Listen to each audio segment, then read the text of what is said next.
ስንት ለሀገር የደከሙ ስንት የተማሩ እንደወጡ አስከሬናቸው እንኳን ሳይገኝ ውሃ ሽታው ነው ቀሩ።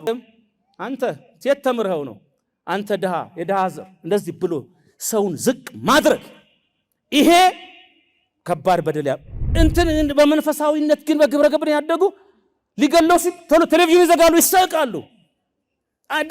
ህሊናቸው አልሞተማ ጤናማ ናቸው። በእውነት የሚሞትን ሰው እንደ መግደል ያለ ኃጢአት የለም። ሲሶ እድሜ 30 40 50 60 ሰው እየረገፈ ከዛች ትንሽ እድሜ ላይ መቀነስ እኮ በእውነት ኃጢአት ነው። ትንሽ እድሜ መንጠቅ። በአሜሪካን ሀገር አንድ ጥናት አለ። ሰው በየ10 ሰከንዱ እያንዳንዱ ሰው ይሞታል ይላል። በየ12 ሰከንዱ አንዳንድ ሰው ይወለዳል። ይህ ማለት ሰው ከልደቱ ይልቅ ለሞቱ ቅርብ ነው ማለት ነው።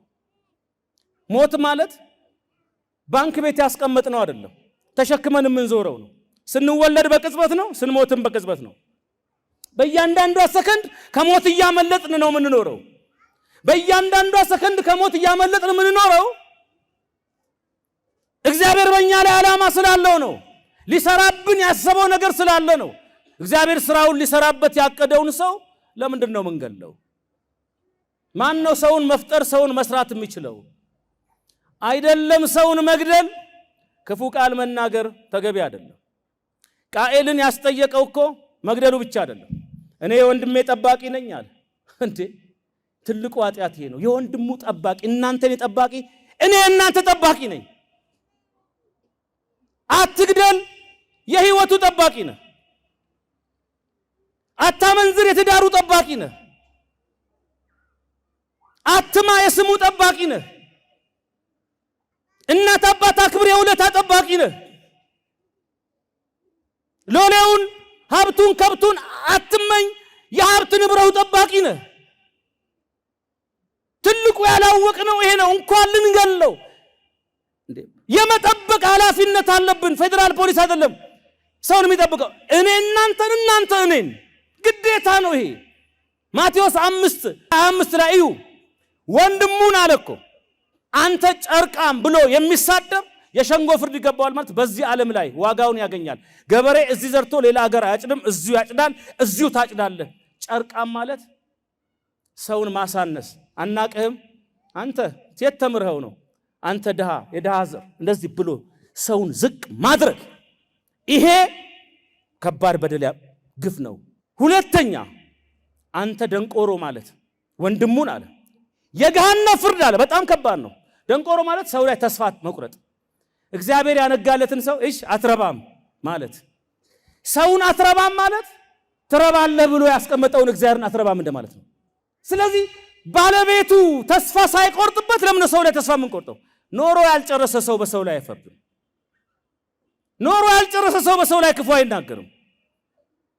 ክርስቲያኖች ሐሳባችን ስንጠቀልል በወንድም ላይ ተስፋ ቆርጦ ክፉ ቃል መናገር እንኳን ከባድ ነው፣ ያስጠይቃል። ገሃነም ፍርድ አለ። እንኳንና መግደልን ያመጣው የመግደል ሐሳብ ለአሸባሪነት በልጅነት የሚመለመሉ ህፃናት ፊልም የአክሽን ፊልም ይወዳሉ። ሄዶ ሲገዱ ይስ ብለው ይነሳሉ። እንትን በመንፈሳዊነት ግን በግብረ ገብን ያደጉ ሊገለው ቶሎ ቴሌቪዥን ይዘጋሉ ይሳቃሉ። ህሊናቸው አልሞተማ ጤናማ ናቸው። ልጆቻችሁ ህሊናቸው ጤናማ እንዲሆን የምታደርጉት መጀመሪያ ላይ በመዘሩባቸው ዘር ነው። ደግሞ ህፃናትን ከመጀመሪያ ነው፣ ካደጉ በኋላ አይደለም። ከልጅነት ጀምሮ ከምታዩት ጀምሮ እንደው አንዳንዴ እንኳን ባልና ሚስት ስትነጋገሩ ወደ ጓዳ ገብታችሁ፣ ምክንያቱም ያንኑ ነው ይዘው የሚያድጉት። ያንኑ እንግዳው መጥቶ ነው ባልና ሚስት ይጣላሉ አሉ። አዲስ እንግዳ ነው የመጣው። ኋላ ባልየው ተናደደና ምን አባሽ ብሎ አንዱን እሳት እየሞቁ ነው አንስቶ እንዲህ ሊመታት ሲቆም ሚስቲቱም ከማናንሽ ብላ አንድ እሳት ይዛ ወደሱ እንጨቱ ኋላ እንግዳውም ይዞ ቆማሉ። አንተ ደግሞ የምን ቤት ነህ ሲሉት አይ የቤቱ ደንብ መስሎኝ ነው አለ። እና የቤቱ ደንብ እየመሰላቸው ህፃናት በዛ መንገድ እንዳያድጉ አስተሳሰባቸው ላይ ዝሩ። ምን ይባላል ድሮ በሀገራችን እዛ ያሉት ይበሏቸዋል። ልጆች እዛ እንዳትሄዱ ይበሏቸዋል። ይበሏቸዋል እነዛ እዛ ያሉት ደግሞ እዛ ማዶ እንዳትሄዱ ይበሏቸዋል። ሕፃናቱ እዛ ያሉት ይበሉናል ሲሉ እዛ ያሉትም ይበሉናል ሲሉ ለልጆቻቸውም ይበሉናል እያሉ ይነግራሉ። እንዲያለ እውነት ሆነ ይሄ ነገር ይበለለ ነገር። ኋላ የሁለቱ አባቶች አንድ ወንዝ ጋር ተገናኙ። እናንተም ይበሉናል ስትሉ የሚበላ ነገር በሌለበት እኛም ይበሉናል ስንል የሚበላ ነገር በሌለበት የሌለ ነገር ፈጥረን ለምንድን ነው ለልጆቻችን መፈራራትን መበላላትን የምናወርሰው? ካሁን በኋላ ይበሉናል ሳይሆን ያበሉናል፣ ይጠሉናል ሳይሆን ይወዱናል፣ ይገፈትሩናል ሳይሆን ያቅፉናል ብለን እንንገር ብለው እዛ ላይ አቆሙት። ቆመ። ወገኖቼ ነገርን በቃ ካለሉት አያበቃም። አንድ አባት ነገርን መንገድ ላይ አግኝተው እንዴ ትንሽ ነሽ እንዴ ያሏት፣ ካነሱኝ ግን ትልቅ ነኝ አባለች። ነገርን ካነሳችሁት ትልቅ ይሆናል፣ ከተዋችሁት ይተዋል። ቂምን በቀልን በቃ ካነ ያበቃል። አለዛ ማቆሚያ ያለውም እስከ ምጽአት ይንከባለላል። በአራት ነጥብ ልንዘጋ ያስፈልጋል ክፋትን። ክፉ ያደረጉ የዛሬ 100-200 ሰዎች ዓመት ላይ ሰዎች ይኖራሉ። ታዲያ የነዛን ክፋት ዛሬ እናርገ ካልኛ ከነሱ በምን ተሻልን?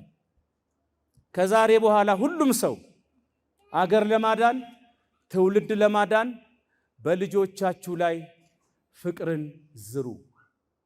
ፍቅርን ከዘራችሁ ልጆቻችሁ ሰላም አላቸው፣ ጤና አላቸው፣ ሰው ይወዳሉ። ሰው በቃ አይጠግቡም። በቃ ሰው ይራባሉ። ሁሉ ዘመዴ ነው፣ ሁሉ አባቴ ነው ይላሉ፣ ሁሉ አጎቴ አክስቴ ይላሉ። ያ ማለት ሀገርን መድኃኒት ሆኖ ይፈውሳታል፣ ያሻግራታል። አስተሳሰብ ላይ እንስራ። አስተሳሰቡ መልካም ከሆነ ድርጊቱም መልካም ይሆናል። ንግግሩ መልካም የሚሆነው አስተሳሰቡ መልካም ከሆነ ነው። ፍሬው የሚያምረው ዘሩ ያማረ ከሆነ ነው። ጥላቻን፣ ዘረኝነትን፣ መለያየትን ሁሉ የምናሸንፈው በትውልዱ ላይ ስነ ምግባርን፣ ሃይማኖትን፣ ፍቅርን፣ መዋደድን፣ ፈሪሃ እግዚአብሔርን በውስጡ ካስቀመጥንበት ብቻ ነው። ካለበለዚያ ግን ለትውልዱ የምናስቀምጠው ደርግ ሲመጣ በቂም 56 ዓመት ሀገር የመሩ 86 ዓመት እዚች ሀገር ላይ የኖሩ ጃንሆይን በሰሩበት ቤተ ክርስቲያን ፍታታቸው እንዳይፈታ አድርጎ በገደሟቸው ገዳማት አባቶች በጸሎት እንዳይጠሯቸው ካህናትን በማስጠንቀቂያ ከልክሎ ሳይገነዙ እርቃናቸውን ቀብሮ ወደ ታች 4 ሜትር አርቆ እዛ ላይ ደግሞ ቢሮውን ሰርቶ እየፎከረበት ኖረ። በእውነት ሲወጡ መግነዝ እንኳን ላያቸው ላይ ያለም እርቃናቸውን ነው ያዋረዳቸው። የኒ አባቶች እንባ ጭምር ነው ዛሬ ኢትዮጵያን ዋጋ የሚያስከፍላት። አቡነ ቴዎፍሎስ የኢትዮጵያ ፓትርያርክ እኮ በፒያኖ ገመድ ታንቀው ነው የተገደሉት። ለሀገር የደከሙ አርበኞች፣ አምባሳደሮች፣ ዲፕሎማቶች ስንት አረጋውያን ኢትዮጵያን የሚጠቅሙ 60ዎቹ እነዛ ትልልቅ አዛውንቶች እኮ ባለስልጣናቱ፣ ዶክተሮቹ፣ ኢንጂነሮቹ፣ ፕሮፌሰሮቹ ኢትዮጵያን ማሻገር የሚችሉት እኮ በአንድ ጉድጓድ ነው ባውዛ መብራት አይናቸው ላይ በርቶ ከየሆስፒታሉ ግሉኮሳቸው ጭምር ከላያቸው ላይ እየነቀሉ አምጥተው ልጆቻችንን እንኳን አሳዩን እያሉ በመትሬስ ጨፍጭፈው ገለው በኖራ እዛው ላይ አፈር መልሰውባቸው ቤተሰብ ሐዘን እንዳይቀመጥ ልጆች አባዬ ብለው እንዳያለቅሱ ብለው በሬዲዮ ሲናገሩ ያ እንባ ያ ወደ ውስጥ የተለቀሰ ሐዘን ጭምር እኮ ነው ኢትዮጵያን እያወካት ያለው። ስንት ለሀገር የደከሙ ስንት የተማሩ እንደወጡ አስከሬናቸው እንኳን ሳይገኝ ውሃ ሽታ ሆነው ቀሩ። ኢትዮጵያ ዛሬ እንዲምትሆነው እኮ ዛሬ ባለ ችግር ብቻ ሳይሆን ባደረ ተንከባለው በመጣ ችግር ነው። ብሔራዊ እርቅ፣ ሀገራዊ እርቅ፣ እግዚኦታና ምህላ ተደርጎ ያለፈው በሙሉ ማረን መድኃኔዓለም ይቅር በለን ተብሎ ምዕራፉ ተዘግቶ እንደ አዲስ ካልተጀመረ ብዙ የሚጮሁ የንጹሃን ድምጾች በየቦታው አሉ። በየጥሻው በየፈፋው በየቦታው አሉ። ግፍ ወጣት ከየቤቱ ያለ ማስረጃ ተወስዶ የተገደሉ ስንት ነገር አይነት እግዚአብሔር ልጆች ግፍ፣ ቂም፣ በቀል የዚችን ዓለም ስቃይ ያብሳታል እንጂ መፍትሄ አይደለም። ማንዴላ 27 ዓመት እስር ቤት ውስጥ ጥቁር በገንዛ ሀገሩ ላይ ለምን ይገደላል? በሰንሰለት ታስሮ እየተወሰደ ለምን ይረሸናል? ነጭ በገባበት አይገባም ተብሎ ነጭ በተራመደበት መንገድ አይራመድም፣ በነጭ ሆስፒታል አይታከምም፣ በነጭ ትምህርት ቤት አይማርም ተብሎ ለምን እንደ ሰው መቆጠሩ ቀረ? ጥቁርም ሰው እኮ ነው። የእግዚአብሔርን የእጁን ሥራ ለምን ትበድላላችሁ ብሎ መከራ ተቀብሏል። ድል አድርጎ በጸረ አፓርታይድ ትግል ወቅት ከእስር ቤት ሲወጣ ምንድን ነው ያለው? ከአንዱ እስር ቤት ወጣው ከሰንሰለት፣ ከሁለተኛው እስር ቤት ልውጣ አለ። ያ እስር ቤት ምንድን ነው? ሁሉም ተሰብስቦ መጣ ገጀራ ይዞ። ጥቁሩ ምን ነው? እንግሊዞች ትናንት አርደውናል፣ ገለውናል፣ እኛም በተራችን ዛሬ እንረዳቸው፣ እንግደላቸዋል። ማንዴላ ምን አለ? አዎ ትችላላችሁ፣ ባለ ጊዜ ነን። የተረኝነት ስሜቱ በውስጣችሁ አይሎ ነጮችን የበደሉን ማረድ፣ ማሰር፣ ማንገላታት ያደረጉብንን እጥፍ ማድረግ እንችላለን። ግን እነሱ ያደረጉትን ካደረግን ከእነሱ በምን ተሻልን?